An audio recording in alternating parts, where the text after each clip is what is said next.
Good morning. I'd like to call the work and regular Board of Education meeting for July the 10th to order. Mr. Morrow, will you please call the roll? Ms. Phillips, Here. Ms. Groff, Here. Ms. Cowan, Here. Mr. Skrull, Here. Mr. Belfrom.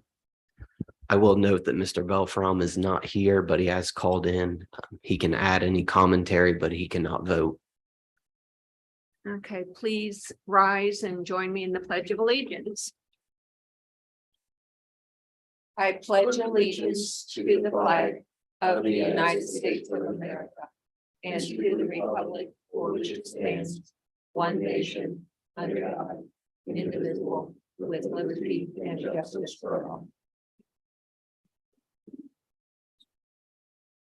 May I have a motion to approve the agenda? I'll make that motion. I'll second. Any questions? Seeing none, Mr. Morrow, please call roll. Ms. Groff, Yes. Mr. Skrull, Yes. Ms. Cowan, Yes. Ms. Phillips. Yes.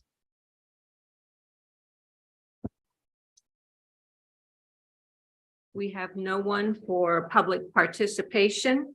Moving on with the agenda, since this is a combined meeting, we will have our discussion portion, then I'll ask for a motion and we will vote once we've exhausted all of our questions. Mr. Morrow. Thank you. Number one, I have our monthly financial items. You'll note that last month was our last month of the fiscal year, so I have year-end results. Couple pieces of good news. One, we came in better than expected, meaning our revenues and expenses were both better than were anticipated.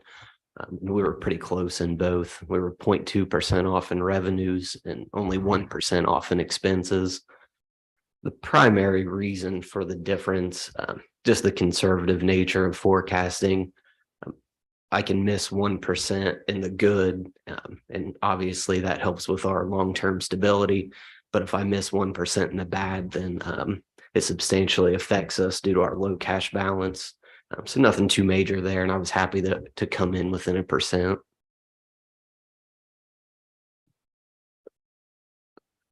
And I'll add at the August meeting, we'll have a little more in-depth kind of year-end wrap up and also an updated forecast due to the state budget. I'm waiting on some projections to come in to give a full report on that. If I go to number two, this is simply our cash balances with our expected revenues for this year. It's an item that's required to be submitted to the county auditor after July 1 of every year. So it's kind of a compliance type item. Number three, advances and returns. We had to make one loan from the general fund to another account. We have a holding account for all of our retirement contributions that we put money into and send money out. That balance was negative just due to timing. So we had to make a loan from the general fund that was repaid on 7/1. So really nothing to report there. Number four, financial statement compilation agreements. We contract, we have in the past, and I have my entire career with the Ohio Auditor of State. They take all of our transaction data and turn it into the final report that's required by the state of Ohio. I ask that the board approve us working with the Auditor of State for 2 more years. They do a really nice job and they're reasonable in cost. And more than happy to take any questions.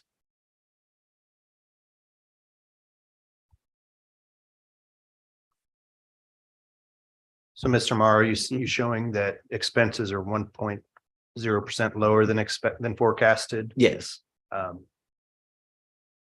So you've got some of the items listed here where it's lower. Are there any potential savings on other areas?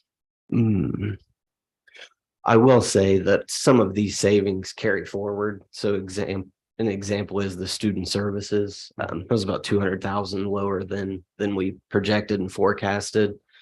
So our contract next year should also go down That will roll forward into next year. Perfect. Yep. Assuming that we don't have any new ads that add big expenses as far as new kids or new large services, but we do project that to roll forward into the future. And payroll was another one that's similar in that regard, that if we come in lower and we don't add a bunch of staff, then we would project that our payroll would also be less next year because that's all driven by percent increases. So just adding a percent on a lower base would be savings into the future. Thank you. Mhm. Any other questions? May I have a motion to approve the financial items from the treasurer? I'll make that motion. I'll second the motion. Mr. Morrow? Ms. Cowan, Yes. Ms. Groff, Yes. Mr. Skrull, Yes. Ms. Phillips. Yes. Items from the superintendent. Yes, thank you, Mrs. Phillips. Good morning, board. Thank you for attending this morning's regular and work session. 2 items really, but they are listed in the 4 field trip opportunities for some of our extracurricular groups. Kings High School government class going to New York City and Philadelphia. And then 3 summer athletic trips, Kings cross country, cheerleading. Cross country is like going to 2 places and cheerleading. So looking for approval for those so those athletes can spend some quality time together this summer.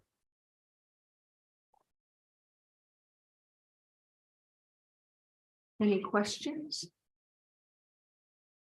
May I have a motion for the field trips? I'll make that motion. I'll second that. Mr. Morrow? Mr. Skrull, Yes. Ms. Cowan, Yes. Ms. Groff, Yes. Ms. Phillips. Yes. Next on the agenda is the Assistant Superintendent for Business. Items 1, 2, and 3. Morning, King. Oh, good morning, Kings Board of Education. Thank you so much for coming in this morning. Couple items under our column. First up is personnel items. July 10th is the last date that teachers can move from one district to another without it potentially impacting their licensure. So this is a very important date. In the personnel world, we have a number of teachers on our agenda in that situation. We're very excited to be adding them to our team. Additionally, we have some resignations, one of them due to retirement purposes. And I know Mr. Lucky would like to speak about Mr. Alex Wakefield for a moment. Yeah, Drew, thank you. Very quickly, Alex has been a part of the district for quite some time now and has moved our HVAC program in a great direction and will be missed, and want to thank him for all that he's done here and wish him well in retirement.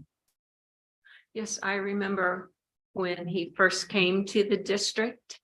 And then when he moved into taking the classes with HVAC, and I remember your predecessor talked about the amount of savings with having someone on site and able to keep everything up and running. So we definitely thank him for all of that hard work coming in early in the mornings. I remember I had to call a few times when things were not running the way they should, and no one had to complain about being too hot or too cold that day because the system was up and running and children had a good day. Thank you, Alex, for your service. Additional questions or comments with regards to personnel items? How many new staff do we have right now in total? We are up to 27 new teachers. So last year we added 28 new faces, many of them replacing existing positions. So there is still 1 opening for intervention specialist at South Lebanon Elementary, and we have a part-time position for physical education and health at the junior high. So we are rounding third and heading for home as we prepare for the school year. When do you expect to have those last couple positions filled? We're working through those processes. They've been posted. We're trying our best to find a fit. As I mentioned earlier, past this July 10th date, these will have to be new staff members or new teachers to the profession. So that limits our scope a little bit. We love having brand new teachers in our district, and we've already hired several of those, but that limits our scope, and those processes are well underway. So hopefully we'll need to have them at the start of school. It's possible that we'll have some on the July 18th agenda, but more than likely they'll be in August. Okay, thank you. You're welcome. Second item on the agenda is our childcare and summer. Do you have I'm sorry, Mr. Lucky. Okay. Second item is a childcare and summer camp director position. We've talked at length about our challenges we face in before, after, during, and summer camp as far as staffing is concerned. And this is a position that will solely focus on staffing and overseeing that program. It's a 260 position. It is an administrative position, but it is offset by the current coordinator position that oversees before and after care, and it'll be offset by the funds we receive from those programs. We found great success in staffing our summer camp program because we have a person that's solely focused on summer camp in addition to her teaching duties, and did a great job of staffing summer camp, which is going really, really well. We hope that this particular position will do the same because it will focus solely on our before, during, and after childcare in addition to summer camp. And as I said, will be offset by the current coordinator position and the funds we accrue from the program. So we're excited to propose that job description this morning. Be happy to answer any questions. I know Greg and Mike can offer some assistance with that as well. I just wanted to point one thing out, that this job, if approved, is completely offset by fees that we charge for these programs, because these are programs that are self-funding, and the board approved raising tuition earlier in the year to offset some of our increasing payroll costs. So this position would get rolled into that. I'll just add one thing that, we've had significant discussion over the last 2 years as far as childcare, summer camp activities go. We know it's a valuable service to our community. Our parents rely on that, or planning on that. And we feel like having someone that's solely focused on this role, 260 year-round position, that will increase our opportunity for potential staffing purposes and create some long-term consistency due to the nature of the position. So we appreciate the board's potential support on this type of a role. We think this is, as we've looked at various options for childcare over the previous years, the feedback we continue to hear from our families is that we like it to be a King's position and in-house within King's schools. So it's something that we're willing to investigate. We have current challenges as we start the school year, as we are understaffed currently. So we will be on a fast track. If this is approved, we will be on a fast track to find someone to actually take this role. They will immediately begin trying to fully staff our before, during, and after school childcare for the fall. That will be priority one.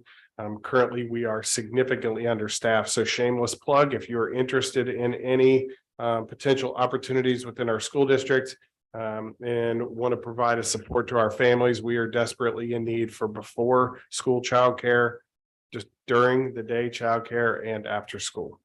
And during the day childcare, what level is that? So that is within our preschool. So students that will have half the day for a preschool program, the second half of the day would be a childcare. And who should they contact if anyone is interested in becoming a before school, after school, or during school And summer. staff member? And summer. And summer staff member. Phenomenal opportunity. I would ask that they contact either Miss Andrews, Amy Andrews, my administrative assistant, or myself. And we will start the interview process immediately. We'll start working through that should the board approve this position. So if board chooses to approve this job description, we'll post it today. Just out of curiosity, how many kids are currently enrolled for next year? Currently enrolled for before and after or during. So we have spots open for almost 300 program wide. And then during the day, I think is roughly 80. Current enrollment numbers, I'm not exactly sure, but I know that it is a very popular program. And typically it depends on the spaces that we have, because we can only put 32 students in a space and you can only have 18 students per staff member. So in the past, it's dependent upon how many we were able to staff. And sometimes we didn't have the staff to accommodate the number of students that would have liked to have registered. So having a position like this where they can solely focus on staffing could open the opportunity up to more students who require childcare. So if you're looking in total between before school, during school, after school and summer camp, there's over 600 students that take advantage of these opportunities within our district. I guess that's my biggest question, like how, this position is servicing a lot of kids. And that's kindergarten or preschool through sixth grade. Correct.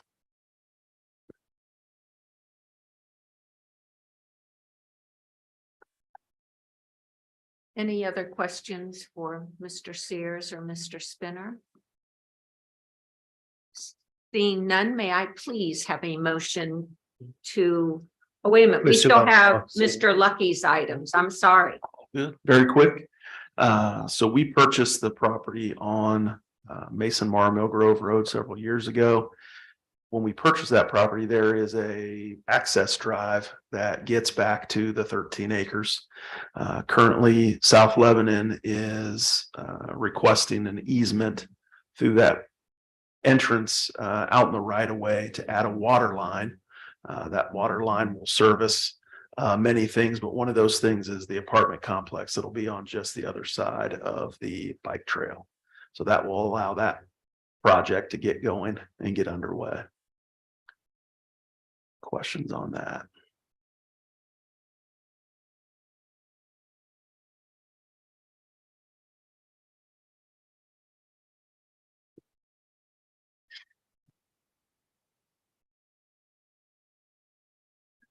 Seeing none.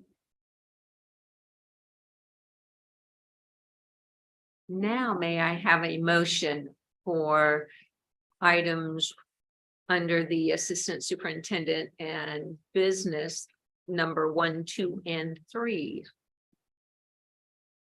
I'll make that motion. I'll second the motion. Mr. Morrow? Ms. Groff, Yes. Ms. Phillips. Yes. Ms. Cowan, Yes. Mr. Skrull. Yes.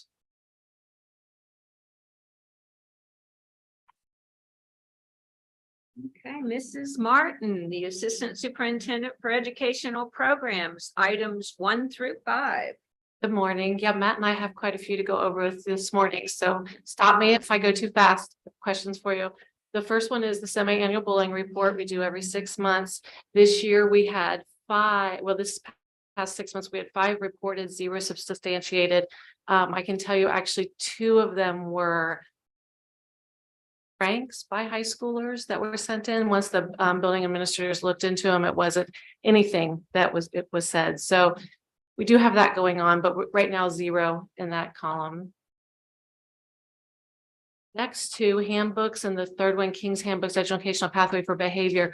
I wanted to give you the outline of what we've actually shared with the buildings that they put in all of their handbooks this year, and we're doing something a little different with discipline this upcoming year. We've added an educational pathway, and so for students that sometimes would have been given a 10-day suspension and a possible expulsion hearing, we're going to do 1 to 5 days with some of those students and add an educational component.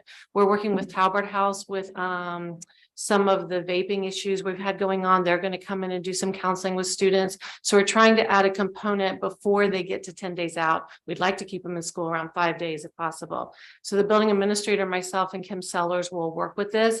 Every time a 1 to 10 day would come up, they'd call us and we'll make the decision with them if this should be an educational component or do the traditional pathway. So all of the handbooks have this new language in it, except for preschool, because we don't do expulsions in preschool. So, but you'll see that new language. So I shared that with you as number 3.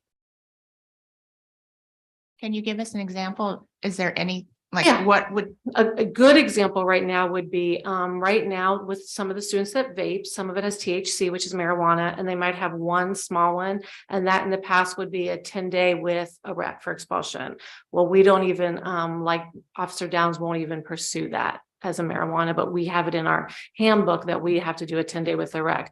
So we'd like to do, if that's just one vape with that THC, we would do a 5-day, and then Talbot House would meet with that student and do some counseling around that. That would be the first. And then on the second time, then they would do a 10-day. That's where we're really looking at is those things we really wouldn't want to go to a 10-day, but we need to add something else in there educationally. Right. And what's an example of a 10-day expulsion that is non-negotiable? A 10-day expulsion, I'll keep the same example. Let's say a student has a bag of marijuana and they were possibly looking to sell. That would an automatic 10-day. Good question. Other questions about the handbook's educational pathway? School fees are on here. Matt has worked with the buildings and Mr. Morrow around the school fees. He included 3 documents. Probably the document people are most interested in is the general fees per grade level. And if you look at the very bottom, Matt did a put together like all past 3 years and where we might have seen some ups or downs. The only one you'll see is in 5th grade, it went down by $4 and in 6th grade, it went up by $1. Everywhere else stayed the same. So that chart actually gives you the whole general school fees for the district. The other 2 items that Matt included were more specific around the junior high and the high school. If you have questions, Matt, and I'll entertain the questions. Just out of curiosity, what went down on the grade 5? It's a change in costs for a workbook. Workbook, okay. That's right, Matt had it. But 5th and 6th grade, we're changing. Right. Yeah, the $6th grade wasn't a big deal, but seeing some favorability there for the parents on the 5th grade. The next item on the agenda is the MTSS support coordinator. This position, we've received a grant that Matt, Mike, and I worked on to allow us to use that for a stipend for K through 6 as a support coordinator around MTSS. This will help the buildings around mostly coordination, analyzing and working with the building principals on our early watch system on Aubrey Learn. So this is a new stipend for us. We're excited we got the grant. I think we started working on this like back in March, April, something like that. So we just found out about it about 3 weeks ago. So we're pretty excited about this position and we're going to post it probably today or tomorrow so we can start working with those people in the buildings and the principals. So it would be one for each of those. One for levels? all 3 elementaries in Columbia. Yep.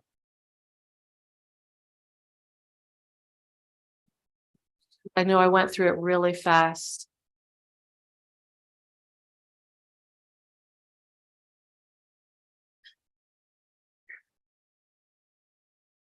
Not seeing any questions. May I have a motion to approve the Assistant Superintendent Educational Program items 1 through 5? I'll make the motion. I'll second the motion. Mr. Morrow? Mr. Skrull, Yes. Ms. Groff, Yes. Ms. Cowan, Yes. Ms. Phillips. Yes. Items presented by the board. Anyone have any? Okay, legislative update. All right, I did attach some legislative updates. I do have a couple items I wanted to spell out. So House Bill 33 was signed into law just last week. And that does impact the budget.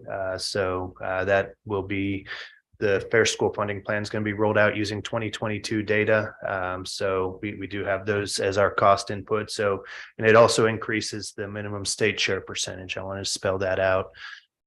So we'll find out here in the upcoming months what the impact to Kings will be on that. And then also the House passed Senate Bill 43, which would modify the homestead exemption for the surviving spouse of a disabled veteran.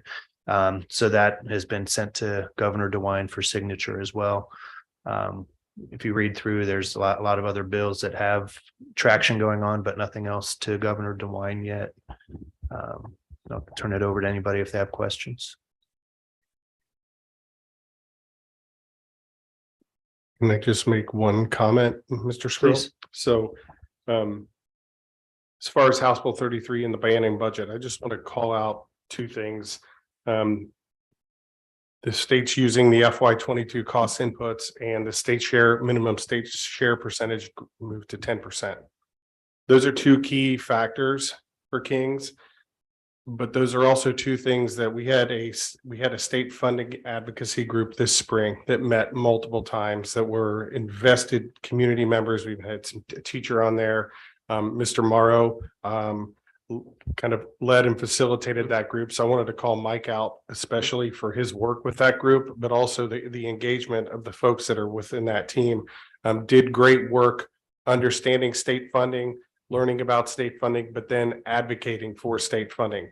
A few of them met with us with some of our state reps. We sent letters, we communicated, and so we want to publicly thank the folks on the state funding team that did work, that helped advocate for those inputs to be increased and the state share percentage, but also thank our local legislators for their support for public education and for Kings. Both of these benefit us. We're not sure exactly what that specifically looks like yet. We're anxious to see those studies done and see how that does impact us.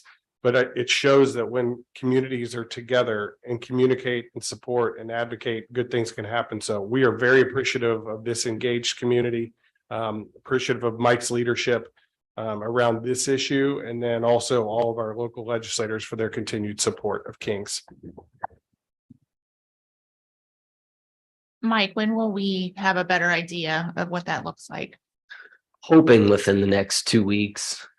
There's been a couple projections that were put out that kind of had a sort of big variance, and that's why I don't really want to say what my projection or what my thoughts are based on my software.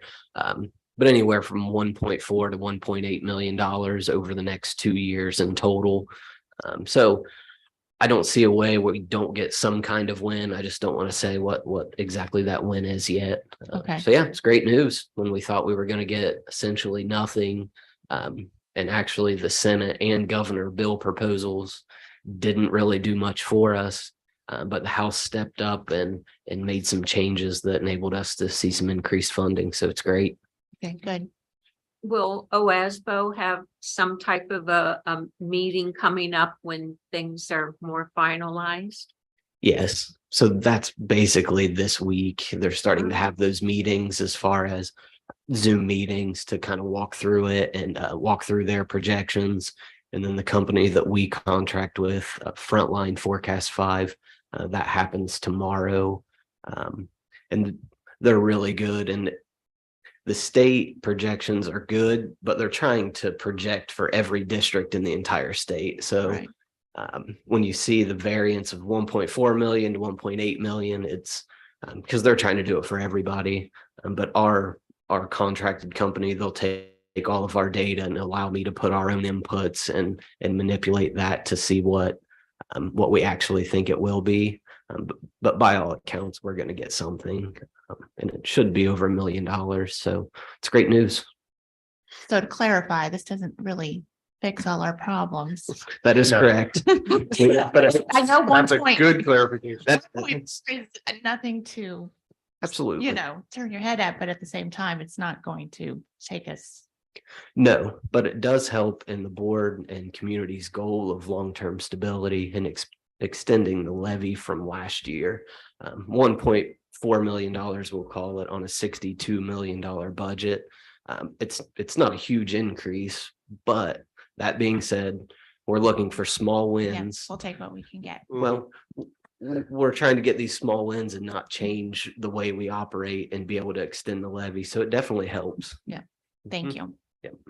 So when you put that in, because that number sounds huge, like Janelle said, but when we kind of put that in perspective, how much of a payroll, because that's our biggest output of expenditures, would the 1.4, the low end, give us?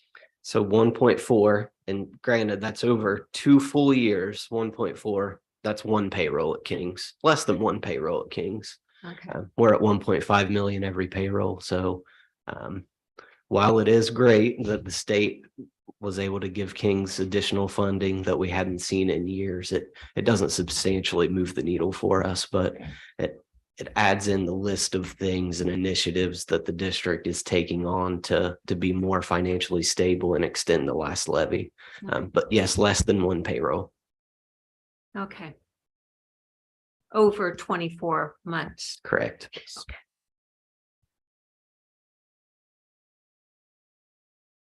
Thank you. Mhm. We are down to the adjournment unless I missed someone. Do you have anything for student achievement or nothing? No, I No. do not. There's not been students here. Well, I guess I should change that. We had lots of summer camps and they were all very successful from all of the tweets that went out and things that were on Facebook. So many smiling faces, and a shout out to all of the upper level students who facilitated the camps because they were wonderful role models. And the coaches Yes, for organizing. yes, most definitely. May I have a motion to adjourn? I'll make that motion. I'll second the motion. Ms. Cowan, Yes. Ms. Groff, Yes. Mr. Skrull, Yes. Ms. Phillips. Yes. Thank you very much. Have a wonderful day.